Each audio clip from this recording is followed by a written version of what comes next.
qui est cutané, labio-jugal, la joue et la lèvre, d'accord?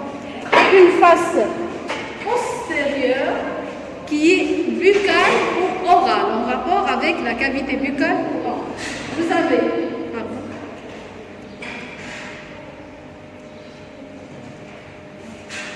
donc, il présente un bord supérieur alvéolaire, creusé d'alvéole, 16, d'accord?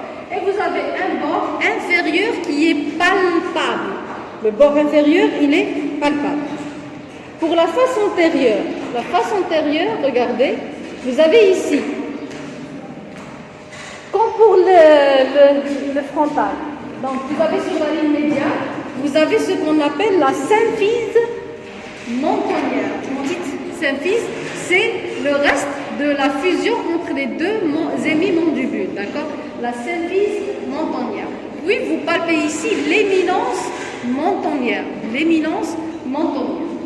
Vous avez ici latéralement une fossette, c'est la fossette mentonnière où va s'insérer le muscle mentonnier, anciennement appelé muscle mentonnier, le muscle de la haute du menton. Vous avez fait normalement le muscle possier de la face, d'accord? Vous voulez dire le muscle possier de la face? Pardon, le muscle mentonnier?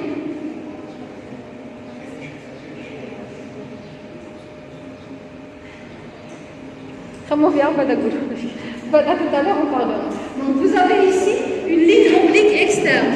La ligne oblique externe qui se continue avec le bord antérieur de la branche montante. La ligne oblique externe qui se continue avec le bord antérieur de la branche montante. Et vous avez le foramen mentonnier. Regardez, le foramen mentonnier, généralement, il se trouve entre la première prémolaire et la deuxième prémolaire. Donc c'est un repère. Donc il faut voir, je vous montre comme que, regardez les trois orifices. D'accord? Regardez, les champeux. Le trou infraorbitaire, le supraorbitaire et le trou mentonnier. Généralement, ils sont sur la même ligne verticale. Donc c'est un repère chirurgical important. Si vous voulez par exemple faire un bloc anesthésique, sous-orbitaire, mentonnier, donc ils sont sur la même ligne. D'accord? À peu près la ligne pupillaire, la commissure labiale. D'accord? Sur la même ligne. Et le trou mentonnier, il se trouve à mi-distance entre le bord alvéolaire supérieur et le bord inférieur. C'est un repère très important entre les deux prémolaires et à mi-distance entre les deux chez la personne dentée, qui a toutes les dents. D'accord? Chez la personne dentée. Il est à mi-distance entre les deux. On verra tout à l'heure. D'accord? Pourquoi j'insiste sur ça? Parce que c'est un repère chirurgical. Parce qu'en cas de fracture, par exemple, de la mandibule, de la partie horizontale, on intervient par voie endobuccale. Donc je fais une incision et je décolle. Donc il faut faire attention pour ne pas léser le nerf mentonnier. Sinon vous aurez une anesthésie labiale. D'accord? Pour la face postérieure maintenant, la face postérieure sur la ligne médiane. Bien sûr, au niveau de la face postérieure, vous avez l'insertion de certains muscles supra-hyoïdiens, et bien sûr, vous avez des fossettes où vont être logées les glandes salivaires, deux glandes salivaires. Donc, au niveau de la ligne médiane, vous avez deux petites apophyses de part et d'autre. De part et d'autre, on les voit sur l'image. Regardez, vous avez deux apophyses, on les appelle deux apophyses génies, supérieures et inférieures. Deux apophyses génies, supérieures et inférieures, d'accord, de part et d'autre. C'est là, au niveau des deux supérieurs, on va s'insérer le muscle génioglosse de chaque côté, et les inférieurs, c'est les muscles génio-hyoïdiens, d'accord. Bien sûr, vous avez ici la ligne mylo-hyoïdienne, où s'insère le muscle mylo-hyoïdien. Ce muscle mylo-hyoïdien que vous palpez, c'est lui qui va séparer la partie du cou de la partie de la cavité buccale. D'accord? Donc, au-dessus Au-dessus de la ligne milo-iridienne, vous avez la fossette de la glande. Quelle glande? Sublinguale. Elle est dans la cavité buccale. Et sous la ligne milo-iridienne, vous avez la fossette de la glande submandibulaire qui est palpable là. D'accord? Elle est en dehors. D'accord? Et vous avez plus en avant la fossette du muscle digastrique. Et le muscle digastrique a deux faisceaux. Un faisceau postérieur, la mastoïde, il y a le glossioïde, ou le deuxième faisceau antérieur, la mandibule. D'accord? À ce niveau. D'accord? C'est bon, c'est clair. Donc la ligne milo-iridienne, là où il y a le muscle, c'est elle qui va séparer la partie buccale de la partie cervicale.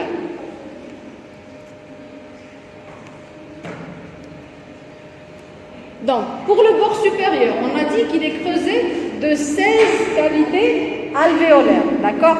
La plus profonde, c'est généralement c'est la canine, mais la plus large, c'est les molaires la plus large.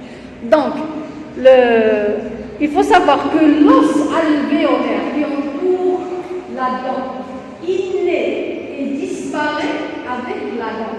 Donc, à chaque extraction dentaire, l'os qui entoure la dent que vous avez extraite va disparaître, va se résorber. C'est pour ça que j'ai dit il naît et meurt, on a disparu avec la dent. Donc, c'est pour ça qu'il faut donc, vaut mieux ne pas extraire les dents, d'accord? Vaut mieux réfléchir les dentistes et réparer la dent que l'enlever. Parce qu'à chaque fois que vous allez enlever, vous allez perdre l'os alvéolaire, d'accord? Et donc, de cette manière, vous aurez quoi? Vous aurez quoi?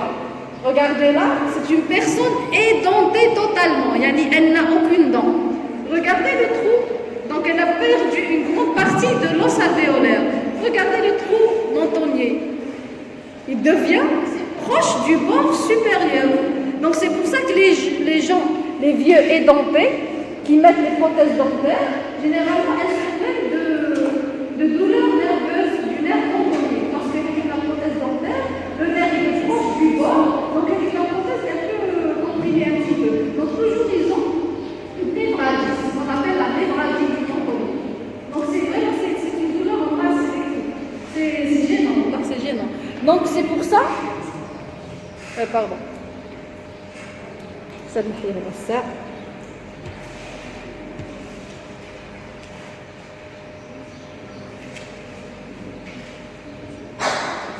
Donc, c'est pour ça que j'ai dit qu'il vaut mieux réparer la dent que d'enlever la dent, d'accord? Bien sûr, actuellement, on peut implanter les dents, d'accord? On peut les implanter. Donc, c'est pour ça que j'ai insisté tout à l'heure, à mi-distance. Donc, entre les vieux, les repères vont changer. Moi, je ne suis pas loin du trou mentonnier quand j'ouvre, d'accord? La rôle, j'ai à mi-distance entre le bord supérieur et le bord inférieur. Le bord inférieur, il est palpable cutané.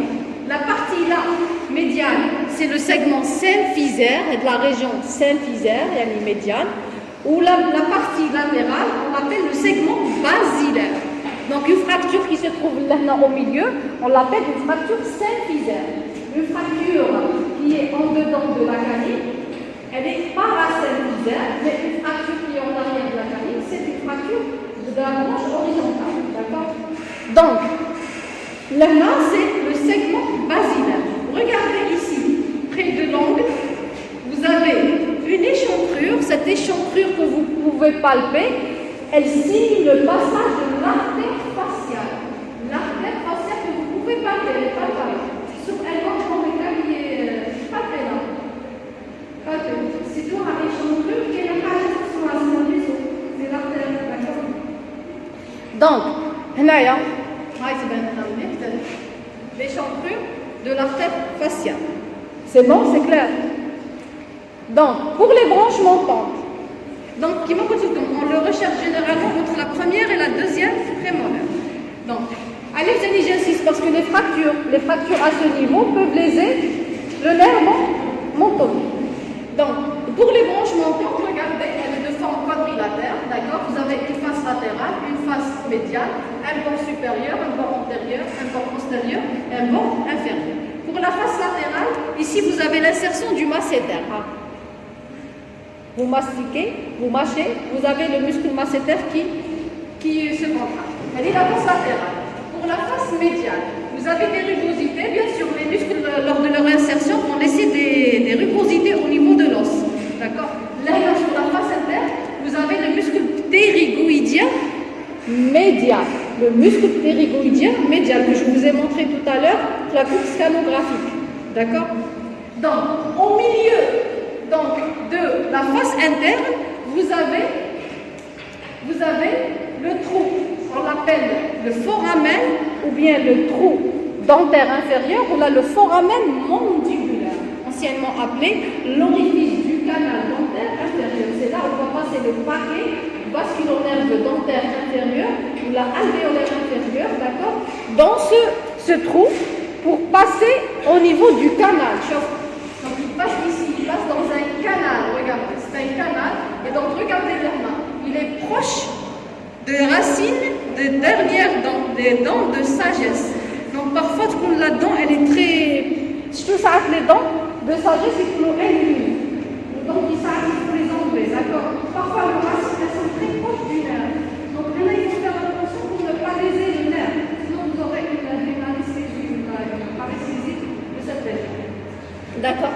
Donc, le trou, ou là, le foramen mandibulaire, qui est à mi-distance entre les quatre bords. C'est un repère. Il est à mi-distance entre les quatre bords. C'est un repère très important pour le chirurgien dentiste. Parce qu'on peut, au lieu de faire une anesthésie générale pour extraire les dents de sagesse, on peut faire une anesthésie locale. C'est maintenant un bloc.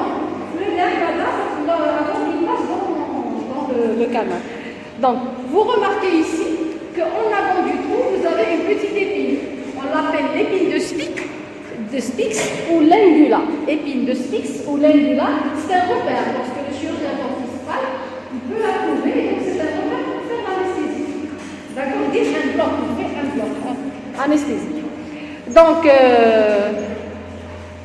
bien sûr, chez l'adulte, la branche montante avec le corps, elle fait un angle de 130 degrés. J'ai dit chez l'adulte, parce que chez l'enfant, la branche montante, regardez, elle est plus couchée. Je touche chez l'enfant qui fait, l'angle est plus ouvert, d'accord, par rapport à l'adulte. Même les branches, ils sont plus petites. D'accord? Donc, n'oublions pas aussi, ici, vous voyez sur la face interne, cette crête-là, on l'appelle la crête temporale. Cette crête temporale, elle réalise en arrière de la dernière molaire, la dent de sagesse, un petit trigone. Ce trigone-là est appelé le trigone rétromolaire. Rétromolaire, que vous pouvez palper. Vous pouvez palper. C'est le trigone rétromolaire. Jusqu'ici, c'est clair, je suis en train de décrire. Pour le bord antérieur, on a dit tout à l'heure que le bord antérieur continue la ligne oblique externe du corps, d'accord? Pour le bord postérieur, regardez, il forme avec le bord inférieur un angle. Cet angle-là est appelé le gonion. Le gonion. Bien sûr, au niveau du bord, maintenant, on a l'insertion du ligament stylo-mandibulaire, d'accord? Le bord supérieur, le bord inférieur, il y a une forme de gonion. Le bord supérieur, regardez, il présente une échancrure avec deux apophyses. Une apophyse antérieure qui est le processus coronoïde ou coroné, tout court. Processus coronoïde ou coroné. Et en arrière, on a le condyle mandibulaire. Regardez le condyle mandibulaire qui est supporté par le col mandibulaire. Condyle mandibulaire supporté par le col. Regardez pour le condyle.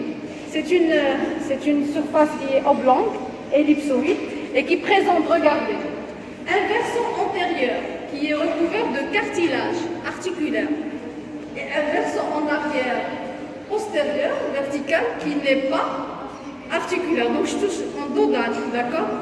Donc elle n'est pas articulaire. C'est vrai qu'elle est dans la cavité, mais ça, elle n'est pas recouverte de cartilage. Elle est recouverte de cartilage, supportée par un col. Le col, là, on a une fossette. C'est à ce niveau où va s'insérer le muscle ptérygoïdien latéral. Donc l'herna va s'insérer, pardon.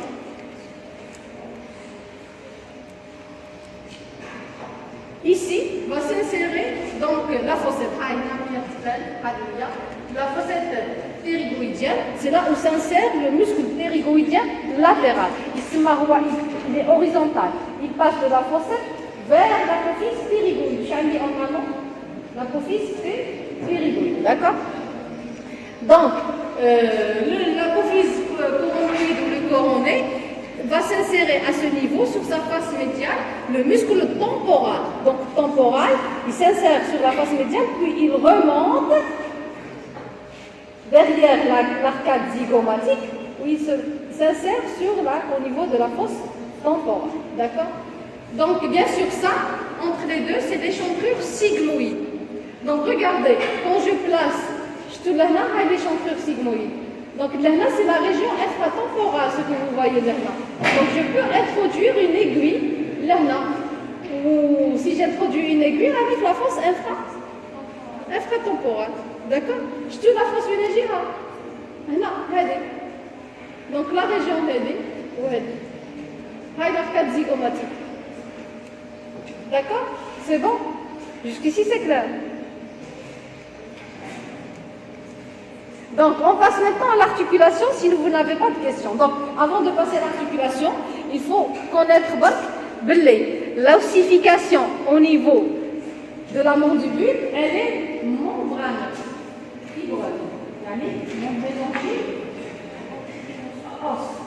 Alors qu'au niveau condyle, elle est cartilagineuse. Ça veut dire qu'elle passe du cartilage, puis l'os. Pour les os, non. Comme le cartilage de croissance, la même chose maintenant. Vous avez le cartilage avec le cartilage de croissance qui permet la croissance du condyle. J'insiste sur ça, c'est très important. D'accord? Donc,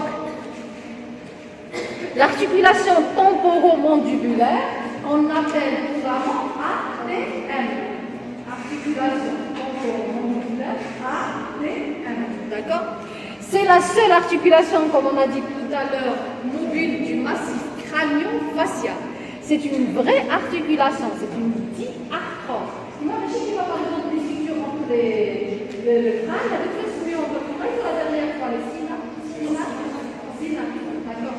C'est pas de vraies articulations, d'accord? C'est une vraie articulation avec capsule synoviale, tout ça, d'accord? Ligament. Donc, c'est une diarthrose, bien sûr, elle est de type bicondylienne avec ménisque intermédiaire, ou disque intermédiaire. Donc regardez, ça c'est une coupe, ça c'est le condyle mandibulaire, ça c'est le condyle temporal, et ça c'est la cavité glénoïde. Cavité glénoïde,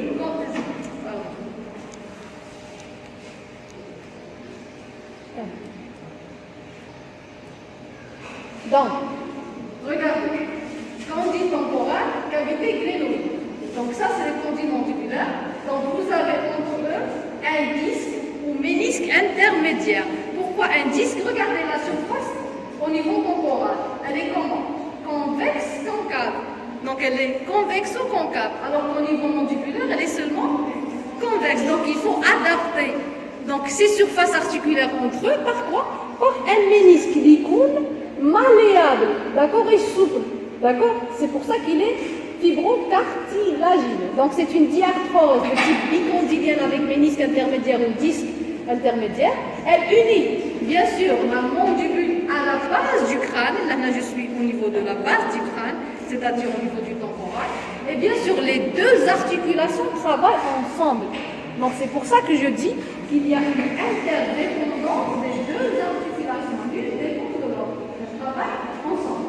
D'accord? Imaginez que vous avez soudé, vous l'avez dit normal. Vous avez soudé aussi lesquels. Et c'est vrai qu'elle est là. Ça arrive, hein? Donc, on va décrire les surfaces articulaires. Normalement, vous avez une idée sur les surfaces au niveau temporal et au niveau mandibulaire. Donc, ça sera plus rapide. Donc, au niveau temporal, les surfaces articulaires sont représentées par la cavité glénoïde et par le condyle temporal. Je commence par la cavité glénoïde. La cavité glénoïde, selon la nouvelle nomenclature, elle est appelée donc la fosse mandibulaire du temporal. D'accord? fosse mandibulaire du temporal. Regardez, c'est une surface concave. On a donc bien sûr entre quoi et quoi? Entre la racine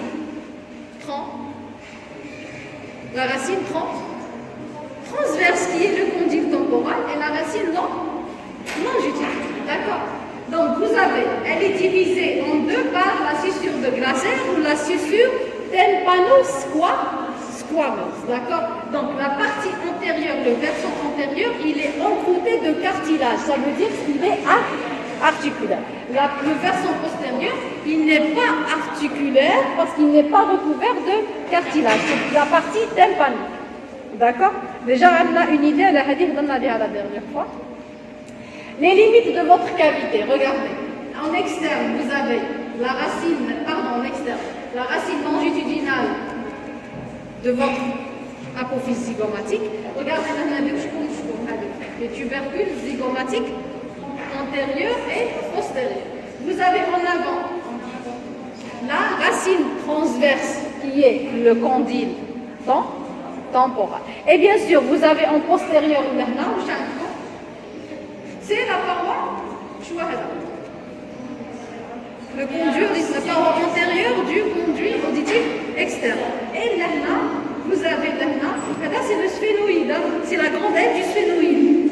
En fait, la fondée, mais la grande aile du sphénoïde a les trois orifices. Le trou rond, le trou ovale et le trou épineux au petit rond. Le trou épineux, il est en rapport, en regard de l'épine du sphénoïde. Donc là, elle dit c'est l'épine du sphénoïde. Et d'abord, le repère Sacco. On l'a appelé trou épineux parce qu'il est juste en regard de l'épine du sphénoïde. D'accord? L'image reste dans votre tête. Jusqu'ici, c'est clair. Je suis en train de répéter ce qu'on a dit la dernière fois. Maintenant, le condyle temporal. Le condyle temporal, on l'appelle le tubercule articulaire. Tubercule articulaire. Donc, le condyle temporal, où est la racine? C'est la racine transverse du processus zygomatique. C'est une saillie qui est en avant du condyle mandibulaire. Elle se place en avant de la cavité glénoïde et bien sûr ça constitue une butée pour le condyle mandibulaire. Donc regardez là. Regardez. Là la cavité glénoïde, là le condyle mandibulaire. Ça c'est le condyle temporal. Ça c'est le condyle mandibulaire. Regardez. C'est une sorte de butée. D'accord? Pour le condyle mandibulaire. Il ne passe pas en avant. Donc il passe sous le condyle, mais passe pas en avant. D'accord? Il va limiter son déplacement. D'accord? Donc il va empêcher son déplacement vers l'avant. Et lorsqu'il se déplace vers l'avant, c'est la luxation. Quand je dis luxation antérieure, on a d'autres luxations. Supérieure, postérieure, latérale, mais ce sont des luxations qui sont rares, très rares. La plus fréquente, c'est la luxation antérieure. Donc c'est très rare. Il faut qu'il y ait une fracture qui me reste postérieure. Les autres, comme une fracture, on peut avoir une fracture du conduit auditif externe. Le fracture du frontal, par exemple. D'accord? Vous voyez, il faut vraiment un traumatisme. Oui? La luxation. Oui, vous avez une fracture de la paroi du conduit auditif externe. Tiens, maintenant, avec le conduit auditif externe. Regardez bien, avec le conduit auditif, lorsqu'il y a une luxation postérieure, avec la paroi du conduit auditif, donc vous pouvez avoir une fracture de la paroi du conduit auditif externe. Ou là, c'est la base du crâne. Donc il peut fracturer la base du crâne. D'accord? C'est très rare. Donc la plus fréquente, l'antérieure, il y a la plus fréquente. Oui. Donc on a la manœuvre là. Donc, pour le condyle mandibulaire, donc j'ai dit que c'est une ossification cartilagineuse. On a le cartilage de croissance comme pour les os longs. D'accord? La même chose. Donc, s'il y a un problème, qui va par exemple les os longs maintenant, si vous avez une fracture qui se trouve au niveau du cartilage de croissance, vous aurez un problème de croissance. Vous aurez un arrêt de croissance. La même chose. Maintenant, si vous avez une fracture au niveau de la partie haute de votre condyle, vous aurez surtout chez les enfants. Le cartilage de croissance, c'est chez les enfants, chez l'adulte. D'accord, il va se souder là, il va se souder. Donc chez l'enfant, puisque le cartilage de croissance, c'est pour la croissance de votre condyle. D'accord? Donc, le cartilage de croissance, donc il y a une fracture au niveau de la partie haute du condyle, on peut avoir un arrêt de croissance de ce condyle, et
pas, si la fracture, si on a une fracture, elle a déplacée, et si elle n'est pas traitée, le risque maintenant c'est quoi? On peut avoir une ossification, soit schématique, une ossification, c'est un bloc osseux qui se forme, que ce soit au niveau mandibulaire ou là, temporal. Cela dit que la partie, elle va s'ossifier. Lorsqu'elle s'ossifie, vous ne pouvez pas avoir des mouvements. Et qu'est-ce que vous aurez? Vous pouvez avoir une seule côté qui est atteint, donc vous pouvez avoir les deux côtés qui sont atteints. Et donc, s'il y a ossification des blocs, vous pouvez ouvrir la bouche. Donc, vous aurez une limitation de l'ouverture du plat. Vous pouvez avoir même un tristus, même pas 2 mm, 3 mm. La personne ne peut pas même pas manger avec une cuillère. Donc, déjà, il faut faire attention. Les régions de l'eau, il faut les traiter. D'accord? Le risque, donc, le tristus, la limitation de l'ouverture buccale, on l'appelle l'ankylose. L'ankylose, c'est l'ossification, la formation de blocs et d'os qui va empêcher le mouvement de l'articulation. Donc, c'est très important. Surtout chez l'enfant. D'accord? Bien sûr, c'est la vie, parce que l'ankylose, on va l'utiliser chez la vie. Et donc, elle peut être très étendue, l'ankylose. Elle peut être bilatérale. Et donc, lorsqu'elle est bilatérale, alors on demande parce que c'est le bloc, il faut étendre le maxillaire. Ne tombe pas trop là. D'accord? Le couronné, on peut avoir un bloc osseux important. Et donc, il faut enlever le bloc. D'accord? Donc, pour le condyle, regardez, on a dit qu'il est oblong, ellipsoïde. D'accord? Je vous l'externe, il est à grand axe. En arrière et en deux. D'accord? La partie, comme on a dit tout à l'heure, elle est articulaire et la partie postérieure verticale, elle est non articulaire. D'accord? Donc, j'ai insisté parce que c'est très important. J'ai mentionné le lama parce que si vous ne connaissez pas ça, parce que vous êtes des enfants qui ont une fracture condylienne qui est passée inaperçue suite à une chute sur le menton. Généralement, une chute sur le menton. Rarement un traumatisme latéral direct. D'accord? C'est clair, parce qu'on trouve le cartilage de 3. D'accord. Donc, elle a dit une fracture basse. Une fracture basse, ça ne me dérange pas beaucoup parce que je suis loin du cartilage de croissance. D'accord. Donc, pour le ménisque, regardez, au disque articulaire. Le ménisque intermédiaire au disque articulaire, regardez, il fait 20 mm, 20 mm de centimètres dans le sens transversal, ou 10 mm dans le sens antéro-postérieur. D'accord? Bien sûr, l'épaisseur, elle est variable. Regardez, l'épaisseur, elle est variable. Il est moins épais au centre et plus épais latéralement. Donc, les épaisseurs, elles varient de 1 mm à 3 mm. D'accord? Et bien sûr, c'est un disque fibrocartilagineux, pardon. Il est blanc nacré. C'est l'autre blanc nacré, d'accord? Il est avasculaire, bien sûr, dans cette partie-là. Il est avasculaire et non innervé. Ça veut dire, il est avasculaire, non innervé. Sa lésion est irréversible. D'accord? Et, regardez, il ressemble à une lentille biconcave. Il est épais, comme j'ai dit tout à l'heure, à la périphérie, donc 3 mm, au centre 1 mm. Donc, il peut être perforé, le ménisque peut être perforé au centre. D'accord? On peut être une lentille complètement fermée, mais il peut avoir un ménisque perforé au centre. D'accord? Bien sûr, il est souple et malléable. C'est très important parce que c'est sa fonction. Il va adapter les surfaces articulaires en haut qui est convexe et concave et en bas qui est convexe. Donc, il va adapter, donc il va être malléable. Et il est solidaire. Il faut savoir qu'il est solidaire du condyle mandibulaire. Donc, il va se déplacer avec lui lors du mouvement. Il va suivre ses mouvements. D'accord? Et bien sûr, normalement, il fait partie d'un appareil. Un appareil ménisco ou disco-capsulo-musculaire. Alors, j'ai dit ça. Donc, je reviens sur ce problème. Qu'est-ce qu'il fait? Donc, on a dit qu'il permet la concordance entre les surfaces articulaires. Il intervient comme amortisseur sous les pressions à la base du crâne.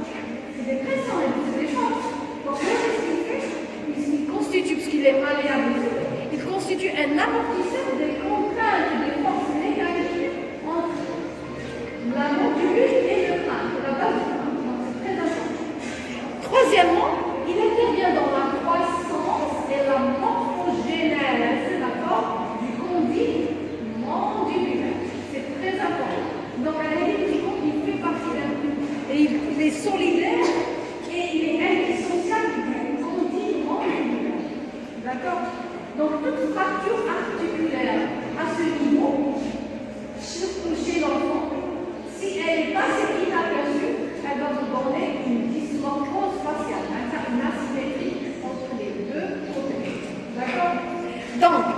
J'ai dit qu'il fait partie d'un appareil disco-ménisco-capsulo-musculaire. Généralement, certains auteurs disent que le condyle, c'est une portion du muscle périgoïdien latéral qui est intra-articulaire. C'est une partie du muscle périgoïdien, mais donc vous savez, entre le condyle temporal et la partie temporale et le mandibulaire, et a formé le condyle, et a formé le disque articulaire. Alors, ce que vous voyez, allez, j'ai dit, je ne vais pas insister trop, regardez. D'abord, le disque, pardon.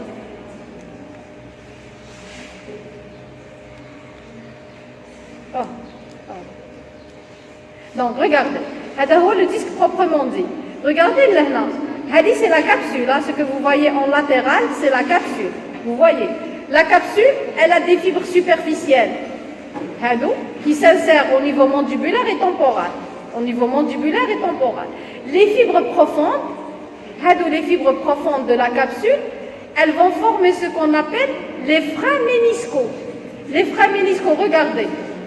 Les freins méniscaux, ils s'insèrent au niveau temporal, inférieur, ils s'insèrent au niveau mandibulaire. Donc, deux antérieurs et deux postérieurs.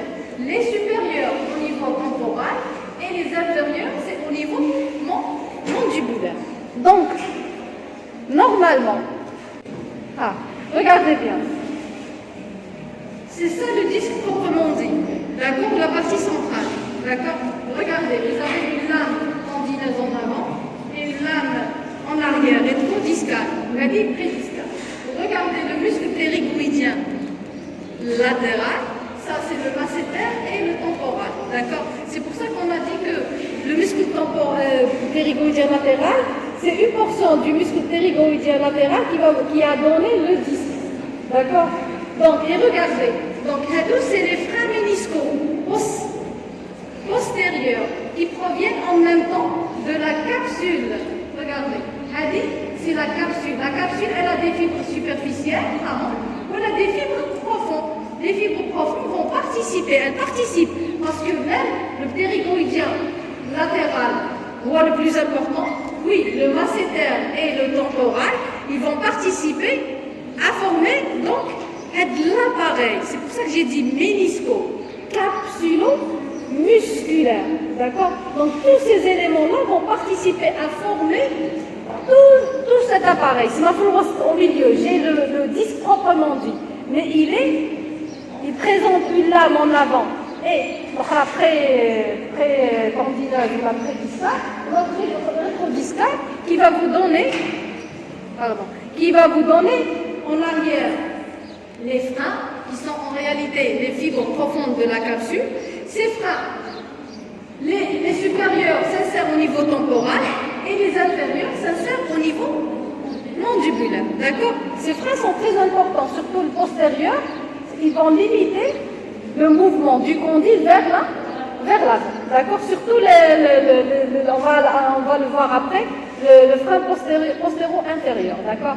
Qui est ménisco-mandibulaire postérieur. D'accord? C'est pour ça que j'ai dit qu'il fait partie d'un appareil, sans entrer dans le détail. Parce que sinon, vous allez le faire. D'accord? Donc j'ai cité pas que les freins qui fait partie d'un appareil. C'est pour vous montrer qu'il fait partie d'un appareil. Et donc, n'oubliez pas aussi que quand je dis articulation temporomandibulaire, l'articulation temporomandibulaire ne travaille pas seule. Elle travaille en synergie avec les dents. Donc, si vous enlevez les dents, vous aurez une asymétrie et une chute, par exemple, du maxillaire sur l'avant du but. Et donc, là, vous aurez des forces et un déséquilibre, d'accord, entre les deux parties. Et donc, là, ça peut vous entraîner des douleurs, des craquements, des limitations d'ouverture. Et c'est ce qu'on appelle le SADA, syndrome algo-dysfonctionnel de l'appareil monducateur. Monducateur, qui est de l'articulation et les dents. D'accord? Donc, elle travaille en synergie avec les dents. Donc, vous allez avoir un problème de la subluxation, douleur, craquement. D'accord? Tout en synergie. Donc, maintenant, c'est bon pour le ménisque, vous avez compris. Donc, j'ai dit qu'il fait partie d'un appareil. Vous avez compris pourquoi? D'accord. Sans entrer dans le détail. Hein. Pour La capsule Rita'afora, c'est une membrane. Vous avez étudié la capsule l'année passée, c'est une membrane fibreuse qui est lâche et qui s'insère tout autour des surfaces articulaires. Elle est de forme conique, elle est mince et lâche. Regardez, Hadi. En rouge, c'est la synoviale. Donc en mauve. En mauve, la capsule, elle s'insère autour donc, des surfaces articulaires. J'ai dit que c'est elle qui va former les freins méniscaux, d'accord? Et son rôle, c'est quoi? C'est le contact permanent des surfaces articulaires. Elle est renforcée par les ligaments. Les ligaments viennent renforcer cette capsule parce qu'elle est mince et lâche, d'accord? Bien sûr, elle adhère au disque. Cette capsule, elle adhère au disque. Regardez, j'ai dit qu'elle forme les freins méniscaux et par ses fibres profondes. Elle forme ses freins méniscaux par les fibres profondes. Donc, le frein, ou là, le ligament, le frein le plus important qu'on voit, c'est celui-là. Pardon. Voilà.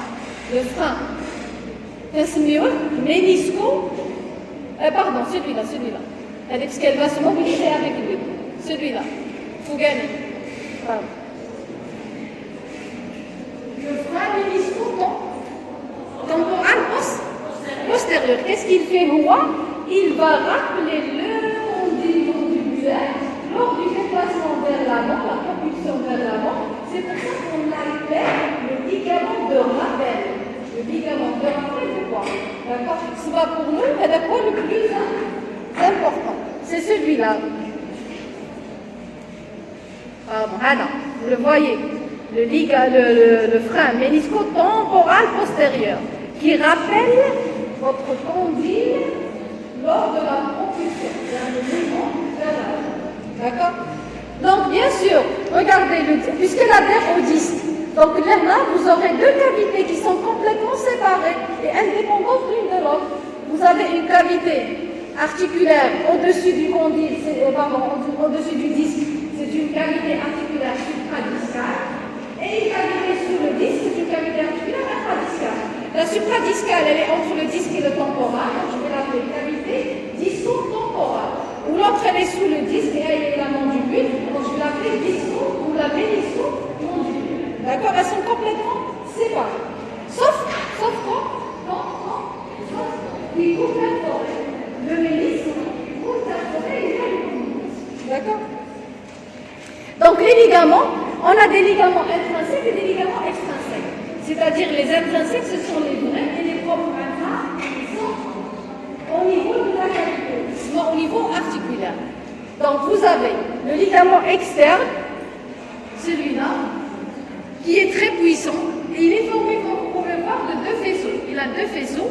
Qu'est-ce qu'il fait? Il maintient en contact les surfaces articulaires et bien sûr il va limiter les déplacements du condyle. D'accord? Le deuxième ligament, c'est le ligament médial. Le ligament médial. Le ligament médial, d'accord? Le ligament médial. Donc, le ligament médial, il est moins épais que le latéral, d'accord? Lui aussi, il s'insère sur la scissure. Regardez en haut. En haut, il s'insère sur la scissure pétro-tympano-squameuse. En haut, il s'insère sur la fissure pétro-tympano-squameuse ou bien fissure tympano-squameuse, la fissure de glace, d'accord? Et l'épine du sphénoïde, bien sûr, il se termine au niveau du col. Il se termine au niveau du col de la mandibule. Toujours, il a deux faisceaux. Donc, le ligament latéral et le ligament médial, ils ont deux faisceaux. Le médial, il est moins épais que le latéral. Les ligaments extrinsèques, ça veut dire qu'ils ont une insertion en dehors. D'accord? Ils sont accessoires. Ils sont très accessoires. Vous avez le ligament stylo-mandibulaire, l'apophyse styloïde au corps postérieur. D'accord? Vous avez le ligament sphéno-mandibulaire avec deux faisceaux autour de l'orifice du canal dentaire inférieur. Et vous avez le ligament ptérygo-mandibulaire, bien sûr le crochet jusqu'au tendon rétro. Juste le trigone, plus en dedans du trigone, au niveau de la face interne médiane donc de la mandibule. D'accord?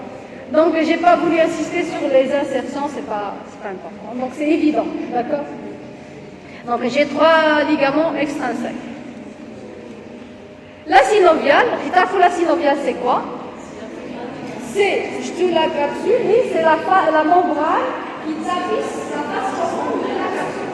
Donc elle va sécréter un liquide qui est la synovie. Le rôle de la synovie c'est quoi?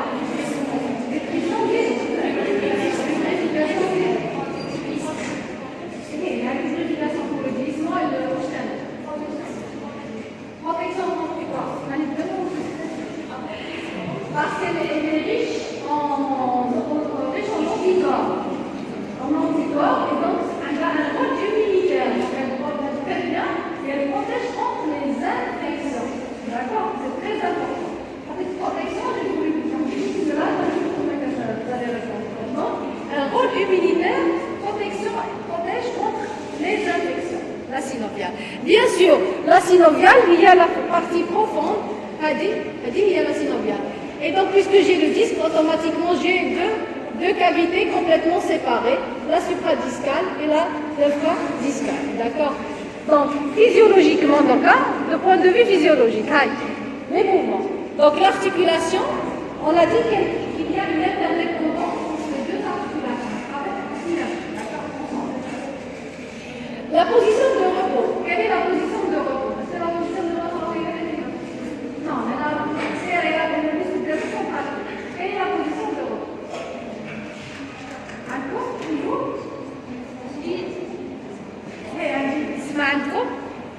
Là, les deux arcades sont éloignées à peu près de 2 mm ou 3 mm. D'accord?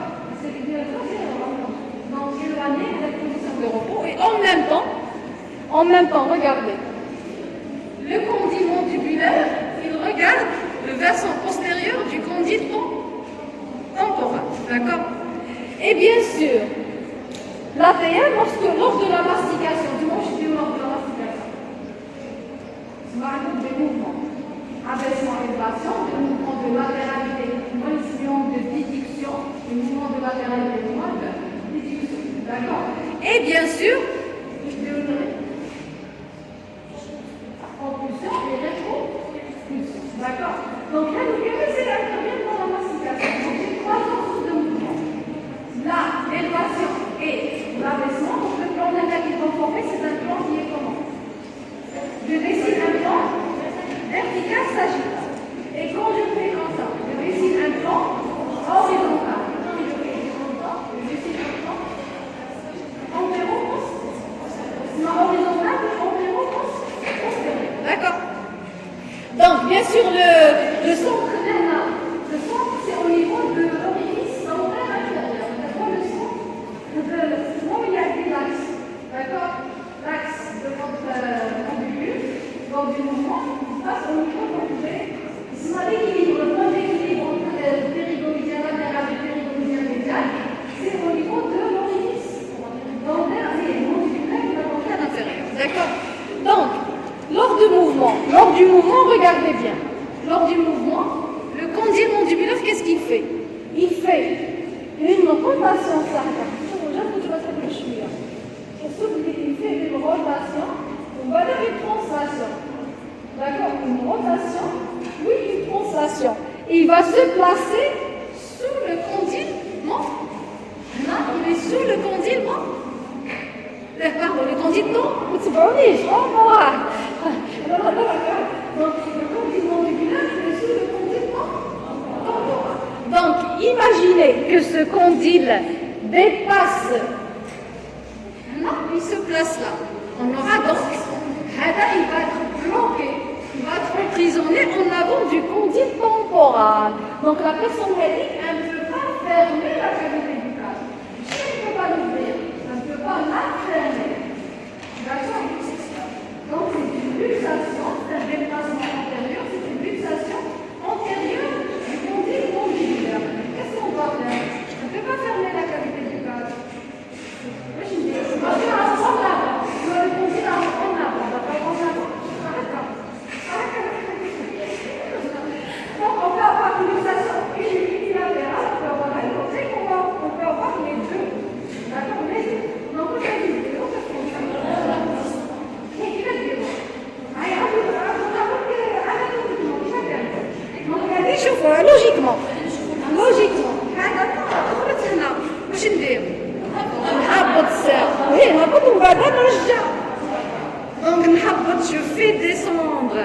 d'accord, le condyle, voilà, je le déplace en arrière pour qu'il puisse revenir à sa place.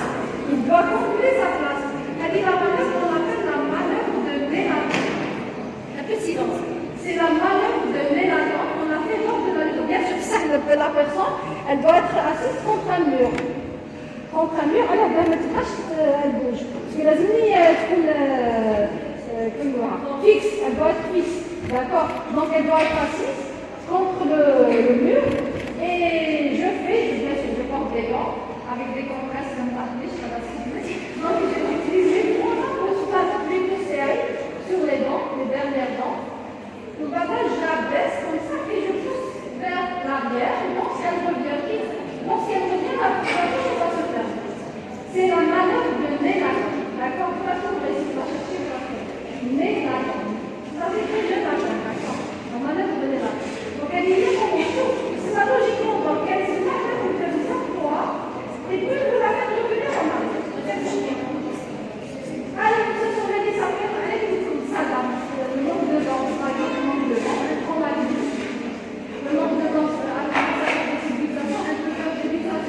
d'accord. Le sadar, il peut vous donner des luxations. D'accord. L'absence de dentelle, il peut vous donner des luxations. L'accès alimentaire peut vous donner des luxations. D'accord. Et des gens qui font beaucoup de luxations, parfois on est obligé de mettre une sorte de butée là. Ils peuvent mettre un petit os pour empêcher le passage vers là. D'accord. Donc il y a plusieurs donc, et ça c'est pour la luxation et on termine. Donc là les mouvements, regardez, qui fait d'abord une rotation, puis une translation. Et le condyle va suivre, le condyle mandibulaire et se placer sous le condyle temporal. D'accord? Regardez comment ça se fait. D'accord? Bien sûr, le mouvement de déduction de latéralité, c'est la contraction d'un côté pour le déplacer dans le côté opposé. Donc, on a bien le cas, on va le déplacer de ce côté. D'accord? Donc, bien sûr, les muscles qui me permettent dans la mastication, j'ai les muscles masticateurs. Au moment où vous allez libérer, vous allez utiliser ça. J'ai 4 muscles masticateurs. D'accord? Et bien sûr, les muscles, certains muscles suscioïdiens vont intervenir. Donc, les muscles masticateurs, ils sont innervés par le nerf mandibulaire de 5 fois, d'accord? Vous avez le temporal, avec ses faisceaux antérieurs et postérieurs. Vous avez le masséter, le muscle masséter. Vous avez le muscle, bien sûr, ptérygoïdien interne, qui suit donc la direction du masséter, mais qui est en dedans, d'accord? Et puis, vous avez le muscle ptérygoïdien latéral avec ses deux faisceaux, depuis la fossette condylienne jusqu'au l'apophyse ptérygoïde, deux faisceaux, d'accord? Donc logiquement, si vous voyez l'origine terminaison, vous pouvez déduire les mouvements. D'accord? Donc, le temporal, il s'insère sur le coroné, hein? Là, d'accord? Le coroné. Même une fracture du coroné, de l'apophyse coronoïde, une fracture de l'apophyse coronoïde déplacée, elle aussi, elle peut donner une ampylose. Il peut donner une fracture de l'os malaire, une fracture de l'os de l'apophyse coronoïde. Si elle n'est pas réduite, l'os malaire n'est pas réduit. Donc maintenant, il y a un risque de formation d'un blanc osseux qui peut entraîner une ampylose, une mutation périphérique. C'est pour ça, chez l'enfant, tout à l'heure, chez toute fracture condylienne, surtout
par exemple, on a soufflé dans un tube de l'eau, c'est ça, faire des grimaces, parce que c'est l'effet de la mimique, l'expression du visage. Donc, c'est on va parler de la mimique dans cette information suivante. Je pense que super bien. Donc, c'est les muscles masticateurs. Mais là, j'ai pas besoin de chewing-gum parce que là, ce qui me manque, c'est l'ouverture buccale. C'est ouvrir et fermer. Empêcher la limitation de l'ouverture buccale. Donc, chez l'enfant, avec la rééducation, on peut aller jusqu'à 2 ans. Il faut suivre l'enfant jusqu'à 2 ans. Parce que toujours, il y a un risque. D'accord? Donc, on termine donc, les mouvements. Les mouvements. Le ptérygoïdien latéral. Qu'est-ce qu'il fait? Regardez. C'est sa direction.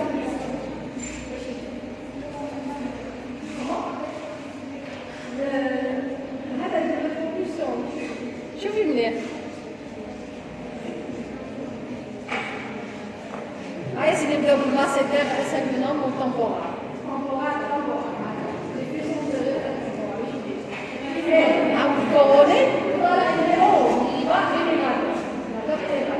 وهذا وهذا ptérygoïdien médial عندي le ptérygoïdien médial avec le temporal et le masséter, c'est l'élévateur. D'accord. Choufou les faisceaux postérieurs de votre temporal. Qu'est-ce qu'ils peuvent faire? Postérieur, place horizontale. Donc c'est rétro, ils font une rétropulsion. Donc je parle l'abaissement et la rétropulsion et la latéralité. Donc qu'est-ce qui fait donc le mouvement d'abaissement? Qu'est-ce qui fait?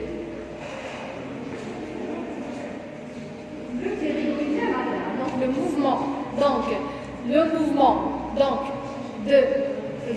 d'abaissement, c'est le ptérygoïdien latéral. Ça, qu'est-ce qui intervient avec lui? Regardez. Le ptérygoïdien latéral, normalement, il est là. Le ptérygoïdien latéral. Je vous le dis. D'accord? Donc, il est là normalement. Là. Maintenant, c'est là. D'accord? Donc, qu'est-ce qu'il fait? Lorsqu'il se contracte, il va entraîner un abaissement qui va l'aider. هادو les muscles يجيو من تحت. من تحت donc.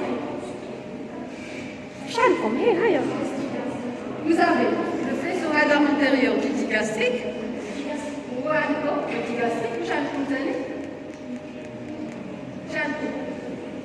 Le génio-hyoïdien, l'apophyse génique, la mandibule, et le mylo-hyoïdien. Parce que le mylo-hyoïdien, c'est le CO. Donc, maintenant, il y a qui vont aider à l'abaissement. Le plus important, c'est le ptérygoïdien latéral. Donc, on a, même pour la propulsion, il intervient dans la propulsion. Celui qui est le jour, la partie fixe. La partie fixe, شكون هي la partie fixe? لازم تخمموا فيها لوجيكمون. Qui est la partie fixe là هنا? L'apophyse شكون la partie qui est mobile? Le condyle. Donc il va le ramener vers l'avant. Donc je dis quoi? Une propulsion. Je dis comme je réponds. Parce que tout là, on a il est fixe. Vous allez en arrière, vous les mobile. Donc là, il va avancer. Je trouve que si c'est l'origine de l'élément, vous pouvez déduire les mouvements. Je veux dire une flexion, une extension, une rotation interne, une rotation externe, l'adduction, abduction. Origine des liaisons, on vient logiquement.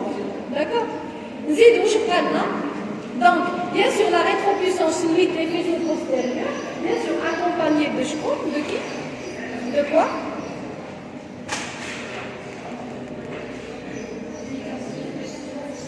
Faisceau digastrique. Bon, le plus important, c'est les faisceaux postérieurs du temporal, et qui va l'aider, c'est le faisceau postérieur digastrique. D'accord?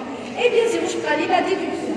La déduction, c'est le ptérygoïdien latéral et médial. Donc, au moment où il se contracte, le mouvement dans le côté droit.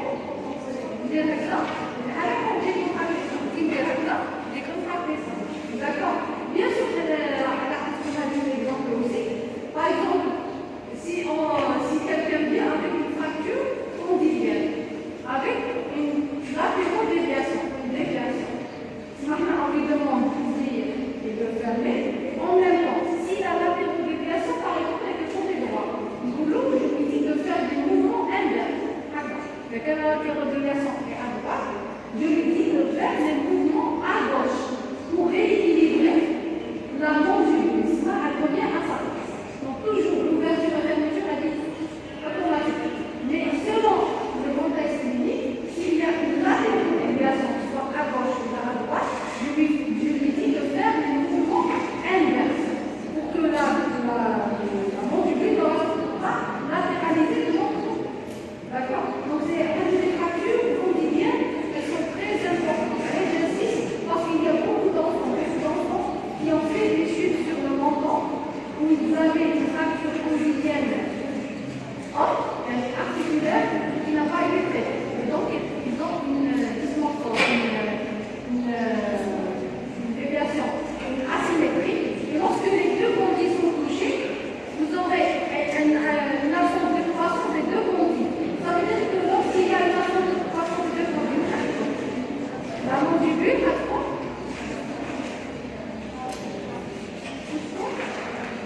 Vous aurez une petite mandibule avec une mandibule en arrière du maxillaire. Il y a une petite mandibule maintenant. La mâchoire, le maxillaire, il est saillant par rapport à la mandibule. Il y a aussi la mâchoire le maxillaire. C'est la mandibule qui est rétropulsée en arrière. Parce qu'on a un défaut de croissance des deux condyles. Ça veut dire deux articulations. Si on a une petite bouche, une mandibule qui est rétractée en arrière, et puisque la cavité buccale est petite, la langue elle va se déplacer même par les mains. Moi, il peut avoir une asphyxie. La langue, elle est orientée vers l'arrière. D'accord. Elle peut bouger dans le paramètre. D'accord. Là, je vois la petite. Là, je vais vous montrer les photos. C'est la mandibule, elle est vers là. Elle est rétro.